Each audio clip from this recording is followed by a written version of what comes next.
Estamos de regreso en Contratiempo a través de TViNet. Y nuestra invitada en esta segunda parte de este capítulo de Contratiempo voy a presentarla de la siguiente forma. Es un currículum muy extenso y lo voy a resumir. Abogada, cerca de 40 años de ejercicio de la profesión en el ámbito privado principalmente. Estudió en la Universidad Católica de Chile, ahí terminó sus estudios para egresar y titularse como abogada. Miembro del Colegio de Abogados también de Osorno. Fue delegada provincial del Servio en Osorno también durante un buen tiempo. Candidata a alcaldesa por ahí por los años 90 y hoy electa convencional constituyente. María Cecilia Uvilla Pérez, muchas gracias por estar aquí con nosotros. Hola Carlos, feliz de que tú me hayas invitado. Feliz, como comprenderás, con este desafío, también un poco asustada, estoy como emocionada, estoy ansiosa, estoy calmada, una cantidad de sentimientos encontrados ahí. Encontrados. Aprender a vivir con esta nueva realidad que se me va a dar, sí, ¿no es cierto? Que es dedicarle los próximos 9 meses, a contar del mes de julio posiblemente, a la Convención Constitucional. Cecilia, generalmente en este programa Contratiempo, nosotros en un principio nos hemos preocupado de conocer a la persona. ¿Dónde creció Cecilia Uvilla? ¿Sus orígenes, su familia? Mis orígenes, mi familia es local, es osornina. Yo nací en Osorno, pero mis primeros 5 años fueron en Río Negro, en el campo que mi padre arrendaba en ese momento, el Fondo del Rincón en Río Negro, ¿ya?, cerca del sector del río Chifín, antes de llegar a Río Negro. Cuando yo soy la hermana mayor de dos hermanos varones que me siguen, cuando tocó entrar al colegio, sí, bueno, nos vinimos a vivir a Osorno. Yo estudié en el colegio alemán, hice toda mi enseñanza en el colegio alemán, egresé un año que creo que en la mente de la memoria chilena no se le va a olvidar a nadie, que es en 1973. Por supuesto. Fue un año que fue bien curioso cuando dimos la prueba de aptitud. Nos correspondió ese año rendir la prueba de aptitud en la mañana y postular en la tarde. Por lo tanto, tú postulabas sin saber cuáles eran tus resultados. Claro. Por lo tanto, tenías que jugar un poco a cuáles eran tus habilidades, tus fortalezas. Yo en realidad nunca fui muy buena alumna en el colegio alemán, lo reconozco. ¿No? Yo tuve profesores particulares, me mandaron media pupila, fui cuatrera toda la vida, entonces nadie... ¿No era de 6, No, 6, 5, nada, eso nunca, esas notas no las vi. En artes plásticas las veía, pero en música no las veía. ¿Pero humanista? No, yo estudié en el área científica del colegio alemán. Ya. Y cuando tenía alguna habilidad artística pero en la parte, como digo, del dibujo. Sí. Y cuando di la prueba de aptitud y llego después a almorzar a mediodía, mi madre y mi padre preguntan, ¿cómo te fue? Yo le digo, me fue estupendo, le digo yo, y voy a postular a leyes y voy a quedar. Bueno, dicho y hecho, pues postular, entré a estudiar en Concepción. En ese momento, pongámonos en la época, hablando, entraba yo en el año 74, ya era muy progresista que una mujer se vaya a Santiago, así que yo tenía como permiso hasta irme a Concepción. Después ya el segundo año sucedía que mis hermanos iban a entrar a estudiar y mi papá dice, bueno, si están los tres juntos, mis hermanos iban a estudiar a Santiago, se arrienda un departamento, y yo hice todo mi trámite y de la Universidad de Concepción me trasladé a la Universidad Católica. Hay un sistema especial de admisión de gente que estaba estudiando en otras universidades, quedé aceptada, estuve 3 años en la Católica y de ahí egresé. ¿Y esa fue la mejor decisión hasta el día de hoy? Si vamos al pasado, ¿fue una buena decisión? A ver, yo diría que no fue tan buena decisión. ¿Por qué? Porque en mi concepto, la formación de la Universidad Concepción es bastante superior a la de la Universidad Católica en mi concepto. ¿Por qué? Porque la Universidad Católica era, hablemos así, como más filosófica, en la Universidad Concepción era más pragmática, más práctica. Entonces, y fuera de eso, cuando yo entré a la Universidad de Concepción, tuve un ramo que en primer año que me ha servido para el resto de mi vida, que era un ramo que se llamaba Metodología de la Investigación, donde nos enseñaban cómo desarrollar un texto, lectura veloz, a cómo hacer resumen. Entonces, en realidad, si después yo tuve fortalezas en el resto de mi educación universitaria, yo reconozco que fue por ese ramo que nos obligaron a hacer en la Universidad de Concepción. Y después yo, cuando llegué a la Universidad Católica, fíjate que la Universidad de Concepción, por ejemplo, tenía los exámenes orales. Ya. Cuando yo llegué a la Católica, estaban recién implementando el traslado. Porque esos exámenes orales de derecho, donde los 3 profesores de la comisión colocaban unas pelotitas de colores. Eso era el examen de grado. Con pelotitas negras, claro, rojas, la roja y la colorada. Claro. No, eso era el examen de grado, pero la oralidad yo la aprendí en Concepción. Cuando llegué a la Universidad Católica, piensa que yo soy de apellido Villa, éramos 120 alumnos, la lista pasaba completa y la primera que se atrevía a presentarse al examen oral era la Guasita del Sur, porque yo ya tenía 2 años de entrenamiento en la oralidad. Claro. Entonces, yo lo que siento y reconozco que la Universidad de Concepción tiene una formación académica absolutamente de rigor. Los profesores eran verdaderos maestros. Ya. Lo sentí mucho más en la Universidad de Concepción que en la Universidad Católica, que siendo una buena universidad también que tiene un prestigio, como digo, yo reconozco y quiero mucho a mi alma mater de la Universidad de Concepción. Cecilia, usted en todos estos años que ha ejercido la profesión como abogada, ¿ha sido difícil una mujer abogada en esta sociedad y en Osorno? Fíjate que en un principio no fue difícil. Yo llegué acá el año 81, ya titulada, no me eché ningún ramo, así que salí los 5 años. Sí, era como la carrera para mí, creo yo. Ya. Entonces llegué y yo los colegas aquí me recibieron, pero en forma fantástica. Yo estoy súper agradecida de personas como en ese momento el colega Sergio Tolosa, el colega Sergio Ojeda. En general me sentí súper acogida, súper integrada en el foro local, Valdemar Monsalve. De hecho, por ejemplo, recuerdo también, yo estaba 2 o 3 meses en mi oficina, me llama el colega, dice, viene una persona que trae un trabajo, tal cosa, ¿te interesa? Sí, voy. O sea, ellos fueron muy generosos conmigo. Sí. Yo soy súper agradecida del foro local. Pero después de eso, cuando uno va caminando por esta vida, tú te das cuenta que en realidad, como mujer, uno sí tiene desventajas. Tiene desventajas porque los clientes como que demandan una actitud distinta de lo que es el hombre y la mujer. Cuando tú como mujer en una negociación o en alguna acción, tú pones los puntos sobre la I y quizás golpeas la mesa, eso no está bien visto para una mujer. Claro. Es distinto el hombre, si hace eso, él te dice, mira a mi cliente, mira a mi abogado, mira cómo tiene fuerza. Entonces, y eso yo me fui dando cuenta en el transcurso del tiempo, no solamente en el ejercicio privado de la profesión, sino que también me di cuenta en la actividad política. Yo siempre sostuve que nosotros como mujeres no necesitábamos normas especiales, que nos podíamos, ¿cómo se llama? Que no necesitábamos la paridad para asumir los roles, pero eso era una falacia. Yo asumo que estaba equivocada y con el tiempo sí me fui dando cuenta que seguimos viviendo en una sociedad súper machista, donde a las mujeres nos cuesta mucho más. Fíjate que yo ahora, si bien soy convencional constituyente, hoy día electa, yo siempre le dije a la gente de mi sector que me pidió que sea candidata, que si la Cecilia Uvilla hubiese tenido pantalones, no soy candidata. ¿Por qué? Me eligieron porque yo tenía una historia, tenía una trayectoria, era abogada, había tenido algunos roles políticos y era mujer. Y por la ley de cuota había que llevar un determinado, es decir, el 50% de los convencionales íbamos a ser mujeres. En el último tiempo, Cecilia, ¿usted ha sido independiente? Sí, yo renuncié hace un par de años atrás a la militancia de la UDI. Y eso implicó que ahora hubo conversaciones también en ese sentido. Pololeé con todo el mundo del sector. Un pololeo político. Exactamente. Y yo opté por ir a aceptar, dentro de todo, aceptar la invitación de la UDI por un tema absolutamente racional. Mira, la UDI en esta campaña se portó perfecto con los compromisos que asumieron conmigo. En definitiva, ¿qué significaba el apoyo, el llevarte en el lugar que te lleva? Todas esas cosas, la UDI yo no tengo absolutamente nada que decir. Pero ellos siempre tuvieron claridad que yo iba a ser una constituyente independiente. Pero también la gracia que tuvo no solamente la UDI, creo yo, sino que nuestro sector, el Vamos Chile, porque aquí en Osorno se dio algo que solamente se dio en 2 distritos, que es que hoy día aquí sacamos 2 convencionales. Claro. 2 convencionales en nuestro sector de 3 cupos.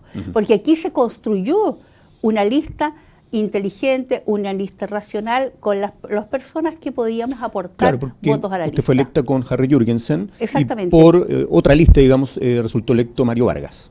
Claro. Pero, por ejemplo, si yo no hubiese ido en esta lista, yo hubiese ido cualquier otra mujer, claro, que lo lógico es que hubiese sacado menos votos, es que hubiese sacado los mismos votos que sacó la última mujer de la lista. Pongámosle. Sí. Ahí hubiese salido la candidata del pacto no me acuerdo, Apruebo Dignidad, la Luisa. Entonces, porque nosotros con Harry y el resto de los integrantes logramos doblar a esa lista. Entonces, como te digo, aquí se construyó también una lista con personas que tuvimos una campaña absolutamente cordial entre todos los integrantes. Fuera de eso no nos estuvimos disputando, hablemos así, los nichos. Claro. Cada uno sabía qué es lo que tenía que hacer en cuanto a sus características personales, a su historia y su trayectoria, y logramos ser exitosos. Y en eso yo, mi agradecimiento, lógicamente, a Harry Jürgensen, lógicamente a Sergio Willer, que era mi compañero por candidato de la UDI, a Elisa Vesperina y a Marisol Bañares.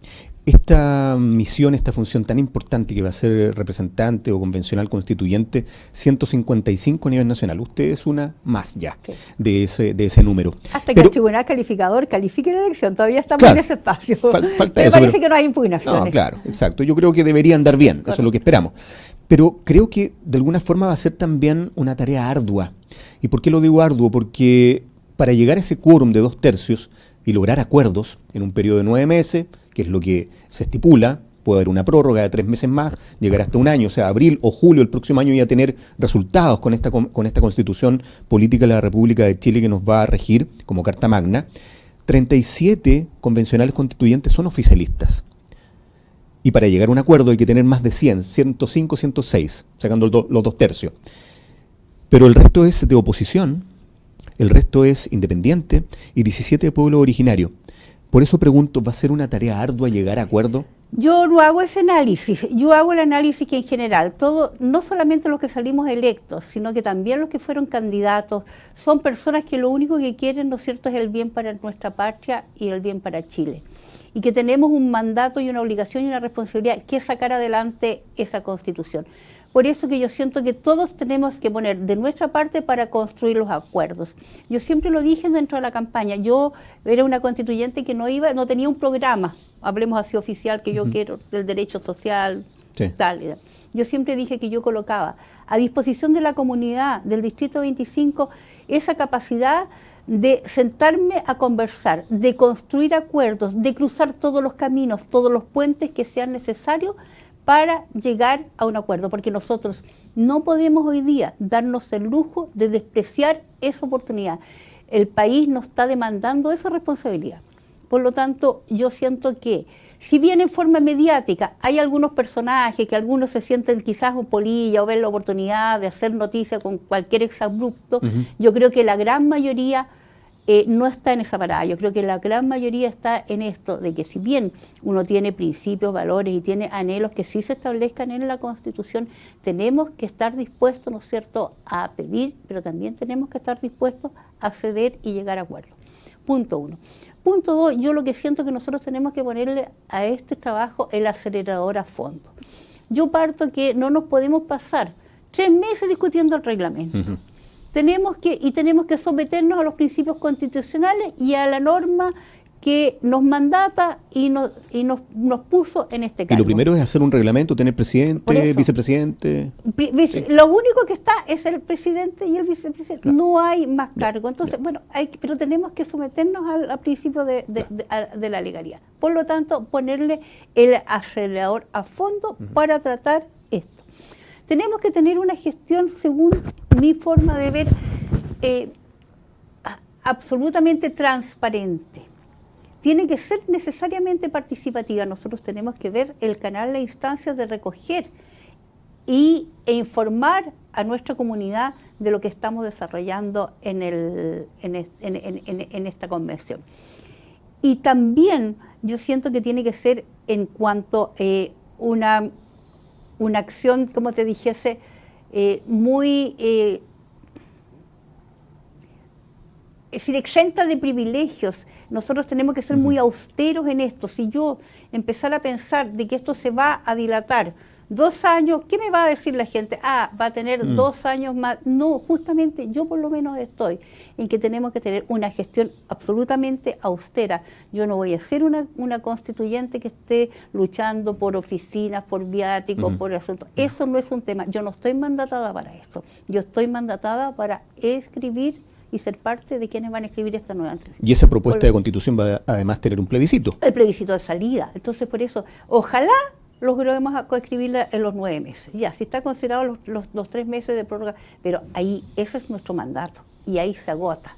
Más, como digo, construir este acuerdo para que sea aceptado por la comunidad con el plebiscito. ¿Cuáles van a ser los temas que usted va a poner mayor énfasis que se deben proteger o que se deben mantener? Si vamos a la práctica, y lo tratamos también con otro convencional constituyente como Harry Jürgensen, se mencionaba que el derecho de propiedad podía estar en riesgo por el hecho de que hay muchos llamados y de algunos convencionales constituyentes a expropiación. ¿Eso debe ser cautelosamente también requerido? A ver, es que yo justamente pienso que si estamos hablando del derecho de propiedad, yo creo que no está en riesgo. Ya. Y la expropiación, si es necesaria y hay causa de utilidad pública, la tenemos hoy día. Ya.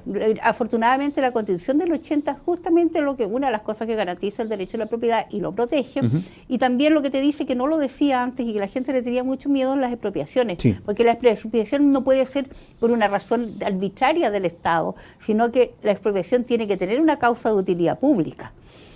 Junto con eso también tiene que tener el pago compensatorio correspondiente a el valor. No puede significar a una persona disminuirle su patrimonio por efecto de esta expropiación, porque sería un enriquecimiento ilícito del Estado.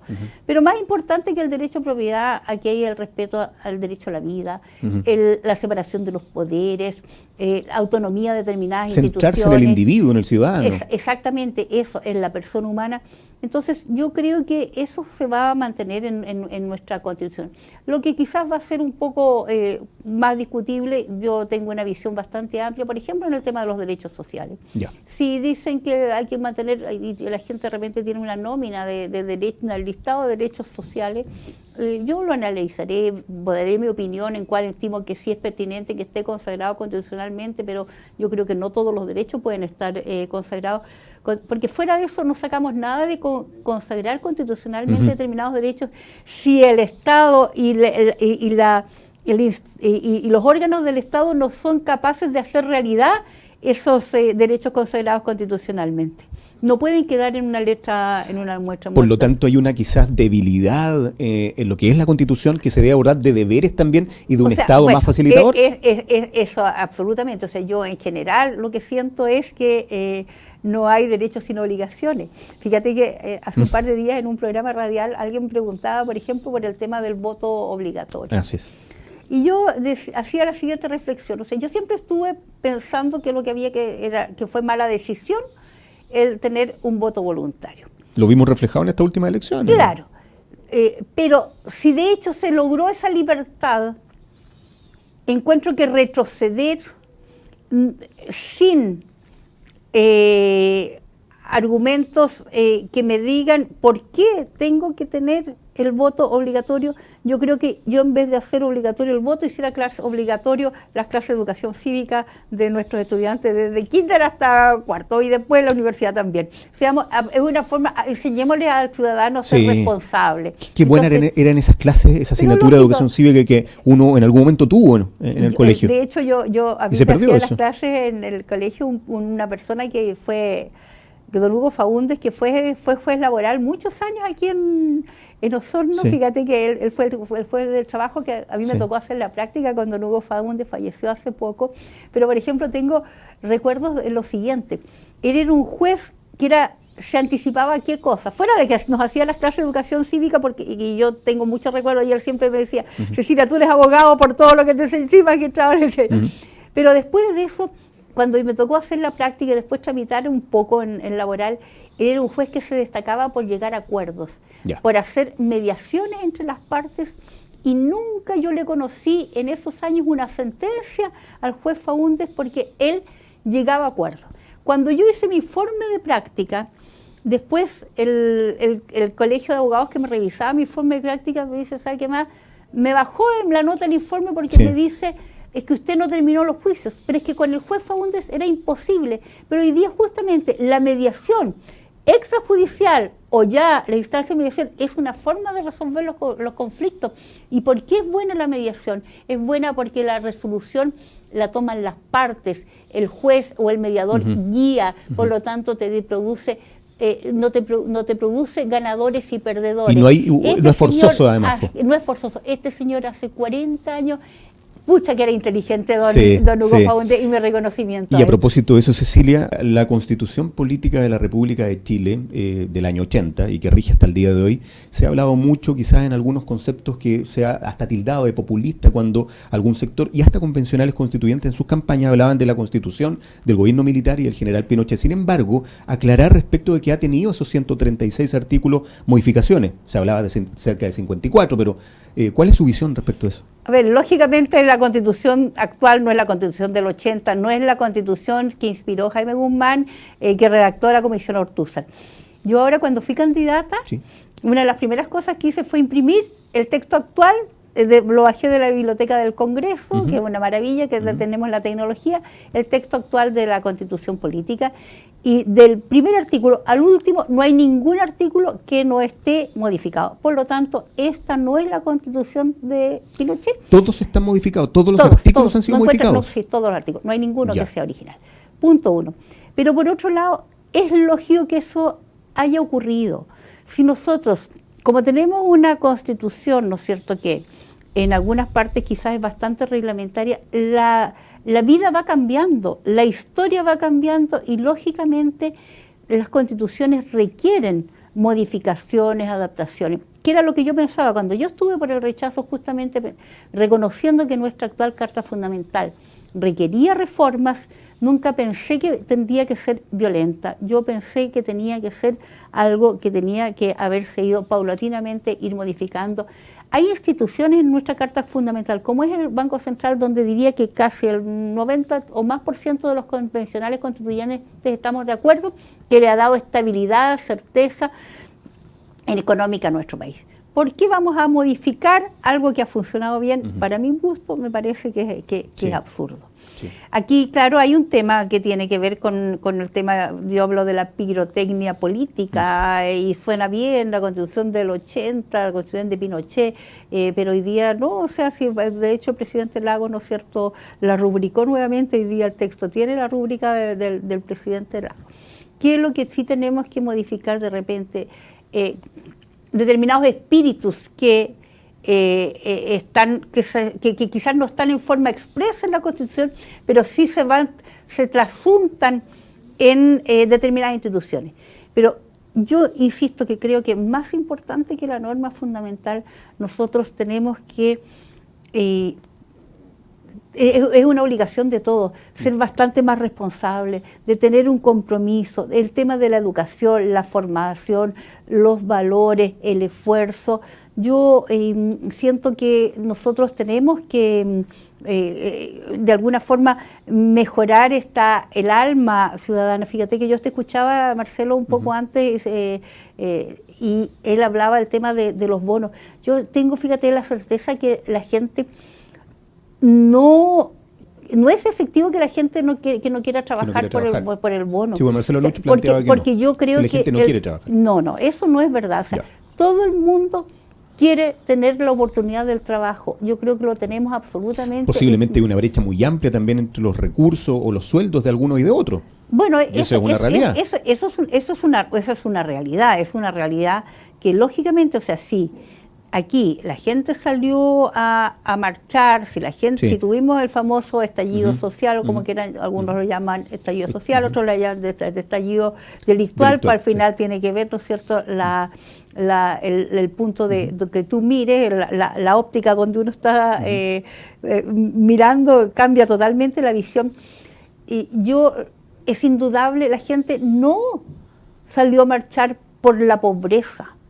Salió a marchar por la desigualdad, por las injusticias, por el abuso. Eso fue lo que a nosotros, en forma, diría, transversal, nos motiva a los ciudadanos. Yo soy una persona de derecha, pero sí reconozco que ha habido abuso. Ha habido abuso de un sector que es el sector popular, político, económico de nuestra sociedad. Y cuando hablo de eso, acumular de privilegios económicos y políticos, eso es transversal. No es de un sector de derecha ni de izquierda, es de todos los sectores. Y hemos visto una derecha un poco hasta desunida. O sea, un poco yo creo que es ¿no? una derecha que tiene vergüenza sí. de sostener determinados principios, porque sí. hoy día, ¿no es cierto?, tenemos a la derecha que le es más fácil tener una mirada un poco más popular, porque el defender de repente principios, valores, como el centrarse en la persona humana, el tema de permitir la iniciativa privada, de permitir el progreso, de la libertad, no todo el mundo le gusta. O sea, la gente de repente quiere más control, más Estado, quiere que el Estado sea el que... Un Estado que funcione. Eso es lo que necesitamos, realmente. un Estado que funcione. No queremos más Estado, queremos mejor Estado. Y más que eso, diría yo, mejor gobierno, mejor bajada de la política. O sea, mira, por ejemplo, yo creo que en la Constitución política, y creo que estamos bastante contestes en eso, tenemos que darle mucho énfasis a lo que es la desconcentración del poder y la regionalización y las facultades. Hoy día estamos próximos a elegir en segunda vuelta aquí el gobernador regional. Yo estoy apoyando a Ricardo Kuschel, que es una persona que es Cori, que fue alcalde, que yo creo que reúne las características para ser nuestro próximo gobernador regional, con facultades bastante limitadas. Yo lo que siento que la nueva Constitución sí tiene que establecer lo que es un verdadero gobierno regional, pero para ser gobierno regional tenemos que tener una decisión muy importante a nivel regional de un porcentaje garantizado de la inversión de los fondos públicos que se decidan a nivel regional. Pero más importante que a nivel regional es a nivel local, donde el ciudadano, el vecino, a quien es el primero que recurre, fíjate, ni siquiera es al alcalde, es al concejal. Claro. Ese es la primera enfrentamiento, la primera lugar, la primera persona que el vecino recurre cuando requiere del Estado. Sí. Y cuando requiere del gobierno comunal, lo hace a través del concejal. Sí. Y los concejales, lamentablemente, hoy día no tienen todas las facultades y por lo tanto no existe un gobierno local. Tenemos que darle más facultades, más atribuciones, más recursos. Potenciar eso. Absolutamente. Más la participación de los vecinos en esta toma de decisiones de tipo local. Hoy día hablamos de presupuestos participativos, pero son en realidad una falacia, es hacer un tic, pero en la toma de decisiones de lo que es la participación ciudadana, el tomarte realmente en cuenta no ocurre. Cecilia, quiero agradecerle por esta disposición, por haber conversado con nosotros aquí en Contratiempo, por haber tenido el tiempo también para estar acá con nosotros y haber abordado estas importantes temáticas. Muchas gracias. Gracias a ti, Carlos.